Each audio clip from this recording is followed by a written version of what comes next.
Hi welcome to లా ప్రపంచం. Class 5 of Hindu marriage act 1955 chapter 2 లో 7, 8 sections అయితే ఈ రోజు డిస్కస్ చేసుకుందాం. Section 7 of Hindu marriage act is ceremonies for Hindu marriage. Hindu marriage అనేది కస్టమరీ రైట్స్ అండ్ సెరమనీస్ తో జరగాలి. అంటే వారి వారి ఆచార వ్యవహారాలని బట్టి ఒక హిందూ మ్యారేజ్ అనేది జరగాలి. ఆ ఆచార వ్యవహారాల్లో భాగంగా సప్తపది అనేది ఒకటి ఇంపార్టెంట్ అన్నమాట.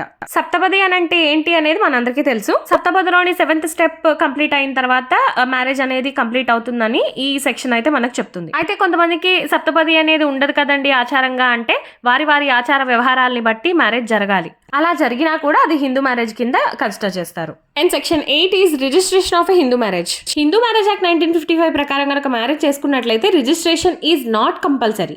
మ్యారేజ్ రిజిస్ట్రేషన్ కి సంబంధించి ఎలాంటి రూల్స్ చేయాలి అనేది ప్రస్తుతానికి స్టేట్ గవర్నమెంట్ కి మాత్రమే అధికారం ఉంది.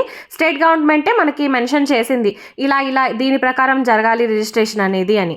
ఇఫ్ ఎవరైనా ఈ రూల్స్ ని కనుక కాంట్రావెన్షన్ అంటే ఉల్లంఘన చేసినట్లయితే వారికి 25 రూపీస్ వరకు ఫైన్ పడే అవకాశం ఉంది. రిజిస్ట్రేషన్ చేయించుకుంటే మ్యారేజ్ అది మనకి ప్రూఫ్ కింద ఉపయోగపడుతుంది అనమాట. అండ్ పర్టికులర్ కేసెస్ లో అది ఎవిడెన్స్ గా కూడా తీసుకుంటారు. హిందూ మ్యారేజ్ రిజిస్టర్ అని ఒకటి ఉంటుంది. అందులో ఈ మ్యారేజెస్ కి సంబంధించిన డీటెయిల్స్ అన్ని కూడా ఉంటాయన్నమాట. ఈ రిజిస్టర్ ని కొన్ని సార్లు ఎవిడెన్స్ గా కూడా ప్రొడ్యూస్ చేయొచ్చు కోర్టులో. అండ్ ఈ రిజిస్టర్ ని ఎప్పుడైనా సరే హైయర్ అథారిటీస్ కి ఇన్స్పెక్షన్ చేసే అవకాశం ఉంటుంది. అండ్ ఒకవేళ రిజిస్ట్రేషన్ చేయించుకోలేదనుకోండి మ్యారేజ్, దాని వల్ల ఎలాంటి ఇబ్బంది ఉండదు ప్రస్తుతానికైతే. బట్ ఇప్పుడున్న పరిస్థితుల్లో రిజిస్ట్రేషన్ చేయించుకుంటే మంచిది. That's all about section 7 and 8 of Hindu marriage act 1955. ఓర్పు కష్టపడే తత్వం నీదైతే అదే నీ విజయానికి తొలమెట్టు. సత్యమేవ జయతే.